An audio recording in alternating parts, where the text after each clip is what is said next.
What I'll do, Bob, is go through some more of these 10 points. We never get through them all. And then we can also use this. We'll just keep going along. All set? Yeah.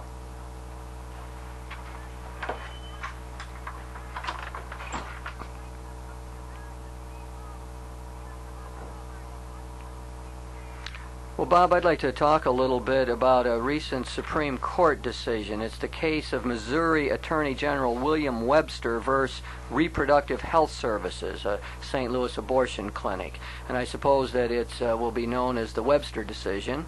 And I want to talk a little bit about that and the ramifications of that decision. It's probably good for us to get that into some sort of context about what it's all about. I noticed that in that Missouri law there's a preamble that talked about life beginning at conception, and I think that the general sense of that is that preamble is not a law, and that the Supreme Court this time was not really making a statement about when they thought life began, although they did sort of reject the trimester approach used by the court in Roe versus Wade. You want to comment on any of that at all?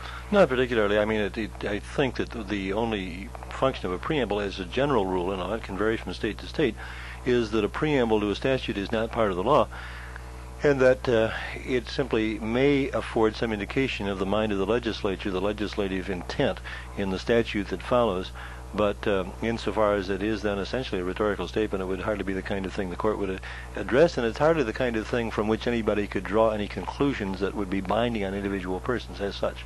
That debate will continue on about when human life begins. I notice a lot of the moralists are moving away from any talk about personhood, that the word person is such a sliding term that they often feel it just muddies the waters here. And I notice they more often speak about nascent human life or potential human life when they begin to try to talk about what fetal life is all about. But the language of personhood does seem to get in the way, because when we talk about person, we're usually meaning someone with ability to communicate, one who is able to love, and so on. At least in the popular mind, I think that's how it comes across, and that's how the word seems to function. So I think a lot of the moralists move to a more neutral kind of language, which would be potential human life.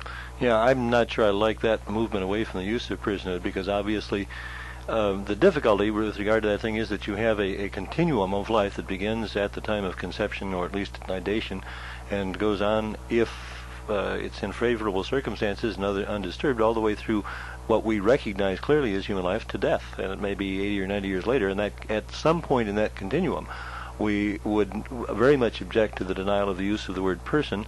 And we do think of the personhood of the newborn infant, which is about as expressive as that of the unborn child, and so that I don't. That's not something I feel very sympathetic with. Mm-hmm.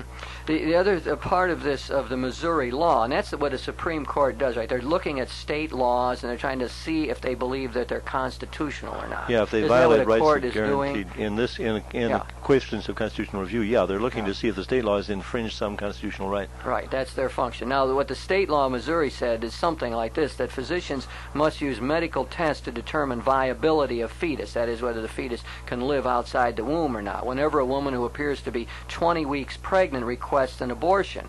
And it seems as though the court has generally upheld this as being constitutional, that the tests are a reasonable way of advancing the state's interest in protecting potential human life. I would think that the court might be saying that the state may, if it wishes, require physicians to do that.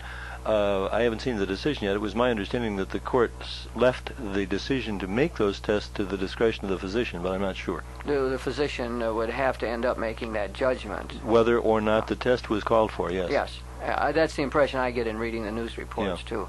And then the other part of the whole Missouri law that they were dealing with said that state funds employees in hospitals may not be used to provide abortions or encourage or counsel women to have abortions. Now, that's state funds may not be used. And I think we're talking about public institutions, in other words. So that's right. the Missouri law is very restricted. It's not saying anything about what could happen in private hospitals and that's so on. Right. Or even abortion clinics that have no state funding.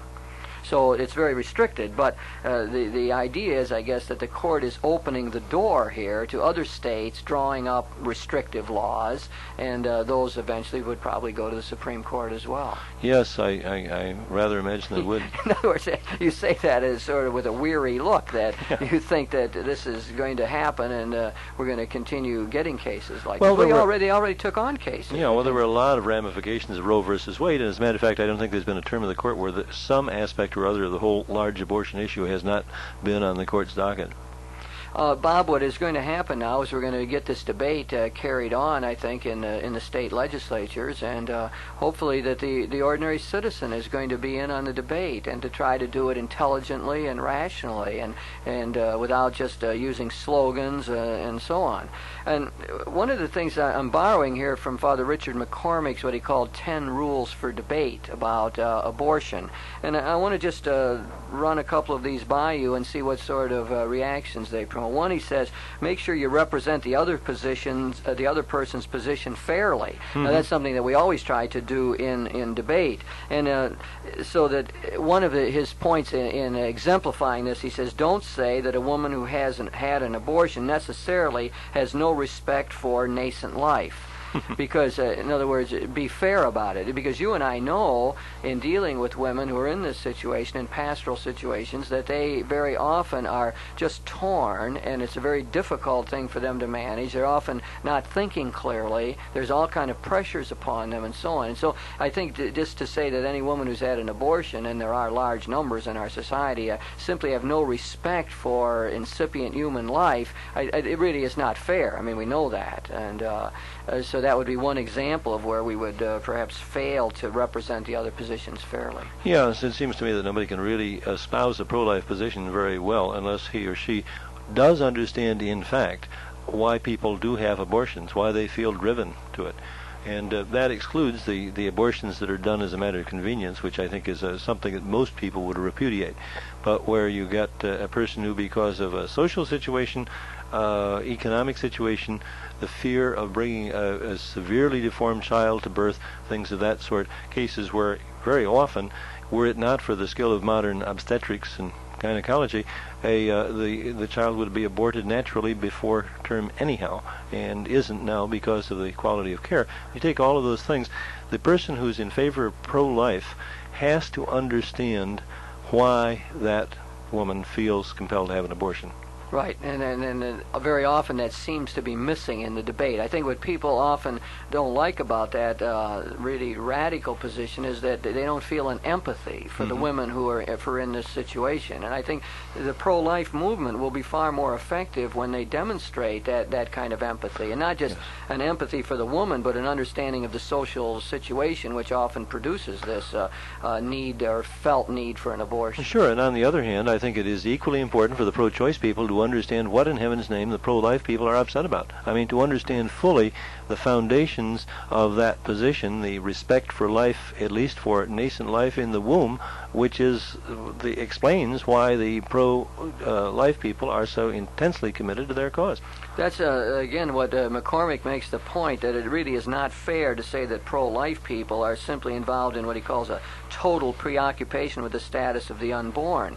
That we have in the Catholic community a talk about the consistent ethic of life, in which our leaders, at least, are very insistent on the idea that we in the Catholic community want to promote life at all stages of development, and that leads them to a position to be against capital punishment, for example, and has led them to write their pastoral letters on the economy and on peace. That consistent ethic of life they want to see applied across the board, and therefore I think it would be, again, unfair on the side of the pro-choice people to say, well, the pro-lifers are just interested in fetuses and nothing else. Even at the expense of the life or the convenience of the mother, right, or the health. Well, that has always been a false kind of charge. Sure. I mean, leveled against Catholic pro-life people.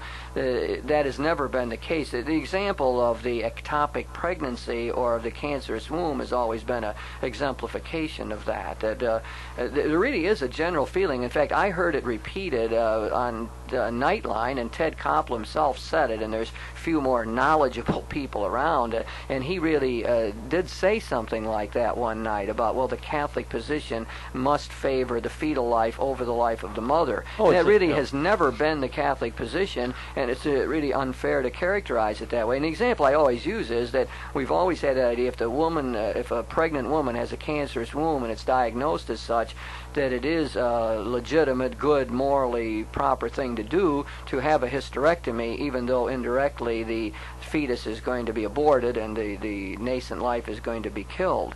And we've always said that, and that's been part of our general practice. So the pure blanket statement that we favored fetal life over the life of the mother just isn't true. No, but at the same time, I've known lots of Catholics who thought that was the position that the Catholic Church was taking. Yes, that's true. And I can remember years of teaching nursing students and finding out that whole classes of nursing students would believe firmly that the life of the child was to be preferred to the life of the mother. They didn't agree with it necessarily, but the point is they thought that was what the Catholic position was. Yeah, so we try to overcome that now and try to make that clearer. I think that many of the Catholic moralists are in a position of saying what you've got very often are conflicting values. And the hard thing is to figure out how to balance those and to work your way through those conflicting rights and values. Or to work out things in such a way as to show respect for both of the values that are in conflict, the life of the mother, the life of the child, both in danger, and in the measure possible you try to find a solution that is going to respect and preserve both of those values, and to accept only with a sense of profound failure and tragedy when you are not able to preserve both values. That gets back to one of those things that we would like to see held up as common ground, that abortions are in most cases tragic, that they are undesirable, and that one ought to feel some of the tragedy of that and not just speak about it as though it were evacuating the womb or an act that has no consequences. That's right. Abortion is always killing, and killing is an awful violent sort of thing no matter what circumstances it happens in.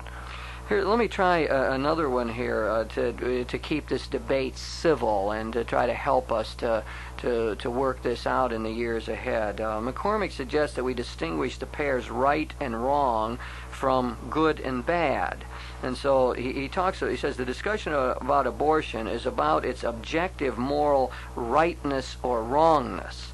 And it's not really about the personal, private good or bad intention of those who have had abortions. And I think, again, that he says this allows us to argue without implying evil motives in the other. And so he wants to use the words right and wrong as more objective statements about the situation, arguing about abortion, is it a right or wrong thing to do? Whereas you get into good and bad, you are imputing sort of personal motivation to people. Of course, in the Catholic community, again, we have to make that clear that the Catholic Church does not go around saying that individuals have committed mortal sins. What the Catholic community sometimes says is that this is a serious matter, and this is a grave matter that one has to take with extreme seriousness. It is a very different thing from saying you committed a mortal sin, which is a judgment reserved to God alone and can't be made by any church person of any rank. So that distinction, I think, really is helpful, and it's helpful just in general to avoid what the gospel enjoins upon us, to avoid sort of rash judgment, and judge not because then we would end up being judged. Judgment about moral culpability is finally in God's hands, and to the best of our own ability to judge our own conscience in relationship to the moral law.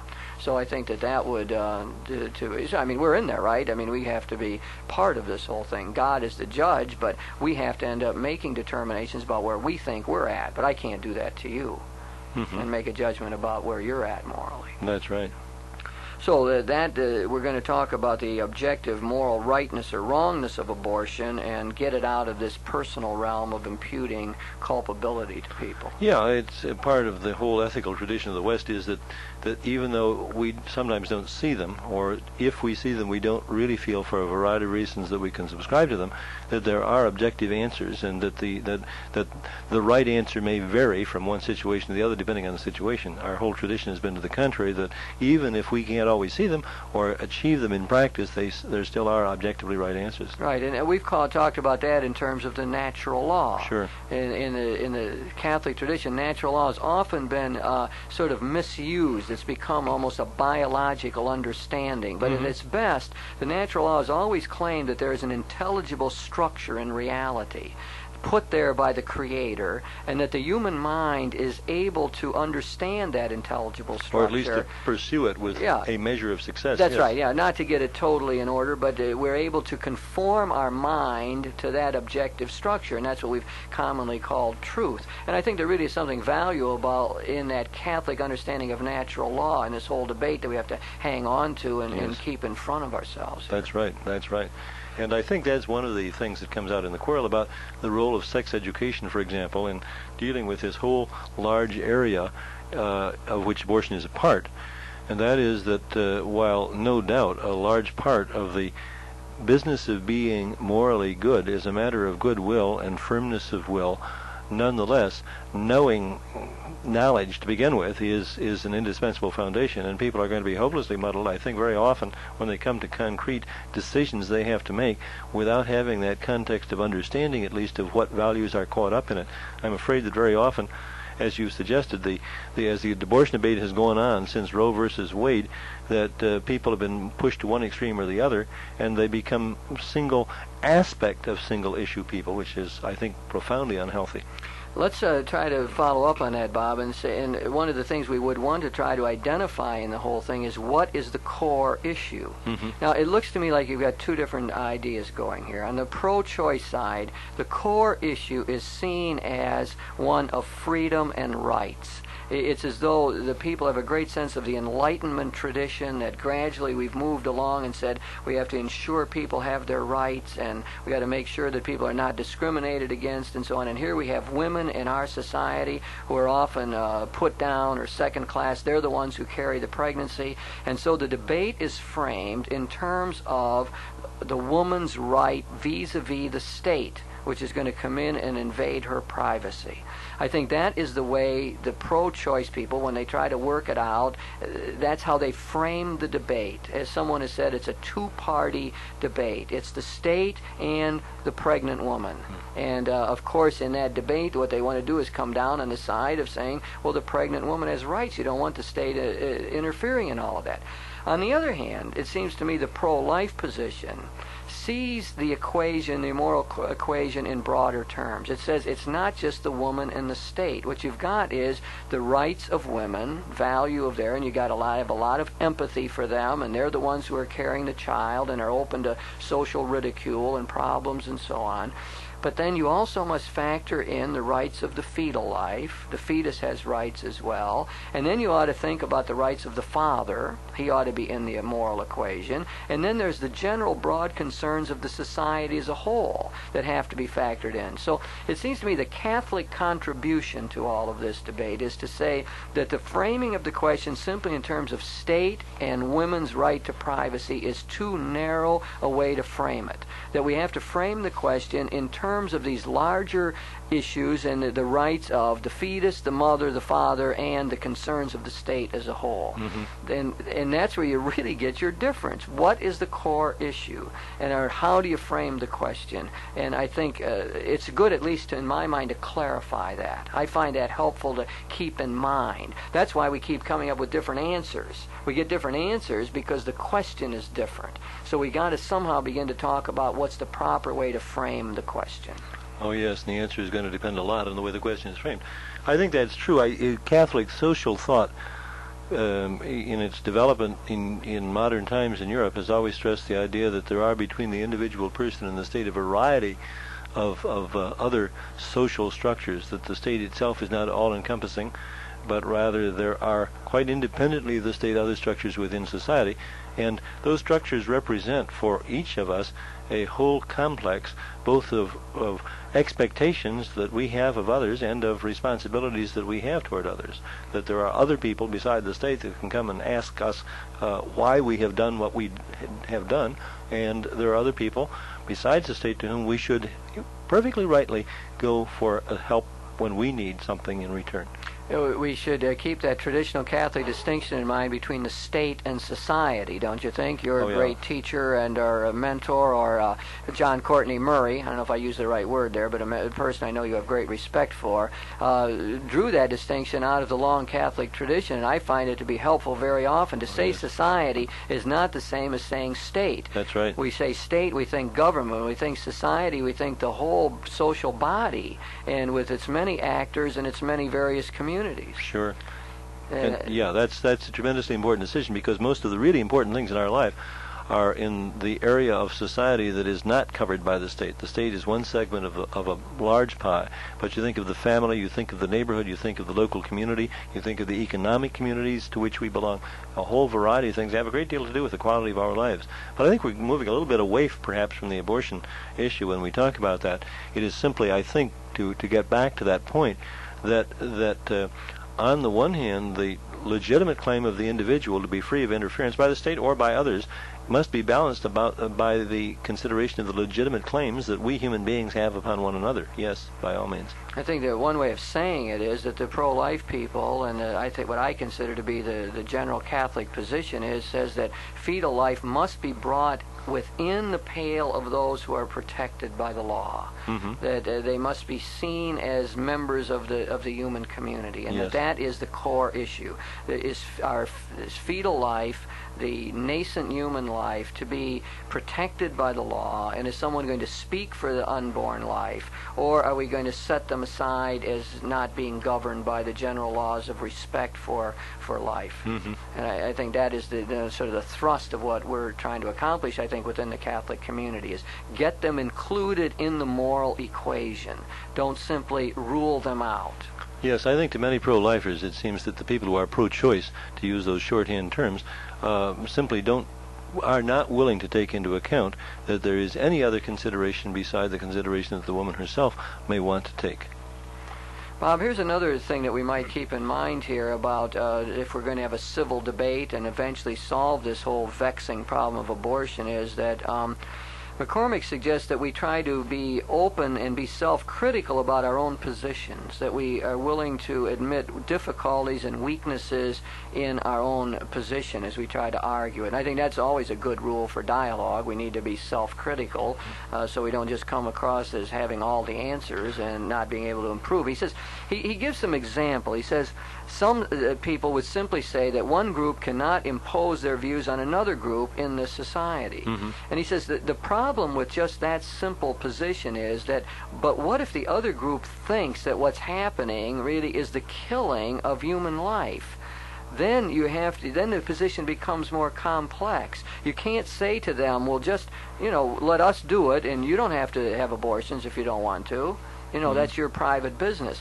But it's too simplistic in a way. It misses the bite of why we've got this strong pro-life movement, because the people in the pro-life movement say, no, we're dealing with nascent human life, at very least potential human life here, and we just can't set aside and say, okay, go ahead and do that. We feel a responsibility to try to protect the unborn life. Mm-hmm. Well, sure. I think one of the things that often has to be considered is that Christianity has for a long time said that robbing banks, for example, is bad, but that doesn't mean that when we seek laws that keep our deposits in the bank safe from the bank robber, the yegg who's going to blow the safe, that we're somehow trying to impose our morality upon potential bank robbers. He takes up the other side, Bob, and I don't know, maybe you can help me sort this out. He says something like this, that the argument that the fetus is inviolable from the moment of conception seems to run into certain problems when you start thinking of the pre-implantation stage. Mm-hmm. That there's a large number of spontaneous abortions that occur during this period. And he says that should at least raise some questions about the absolute character of this principle, of the inviolable character of life from the moment of conception. So, in other words, I know that there's some theologians who want to say there's something different about the pre-implantation stage than after implantation has occurred. I think there's no question that the scientists are going to have to be able to tell us a great deal more about the physiology, say the development of a neural system, before we can begin to come up with some kind of satisfactory alternative. It seems to me that the people who talk about life beginning at the moment of conception are in fact talking about the safe side of an issue where we can't point to a particular thing. But we do know, for example, that twinning sometimes occurs before implantation or nidation and then disappears spontaneously. So that have you had two persons, then you get back to one? What happened? And it doesn't seem to fit consistently with that theory at all, and it is obviously a difficulty. Do you know if twinning occurs always before implantation? I don't know that. I'm pretty sure it always does. Yeah, I think. Right. In other words, that you're still dealing with that period. That's right. That's right. Right. Because it's at a very early stage of mitosis that happens or doesn't happen. So the point that McCormick was trying to make there, I think, is that we should be self-critical and careful and precise in our argumentations as we're trying to make our point. And a lot of the argumentation you hear simply doesn't respect that. And keeping part. The questions we have to ask the scientist, the questions of the ethician, the questions we ask the lawyer, and so on, because all of these people have contributions to make to the public dialogue. Yeah, that's very true. Okay, we've been trying to look at the Webster case, Bob, and we see that it's going to spawn a new debate now, and what we're trying to do is figure out how to carry on that debate in a productive way so we can eventually get to some sort of consensus that will ground an effective public policy. And I think if we really are going to do that, then we have to make some distinctions here and try to talk more objectively about right and wrong. We're going to have to try to identify what the core issue is and how to frame the debate. Not all we said, that seems most important to me. Is the debate really just state versus woman's privacy, or is the debate really about women's rights, fetal rights, father's rights, and the concerns of society? I think it's that larger picture that we really need to focus on here, and I think that will improve the debate.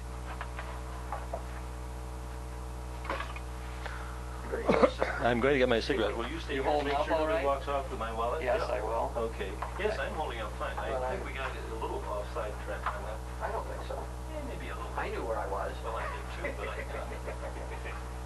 Anyway.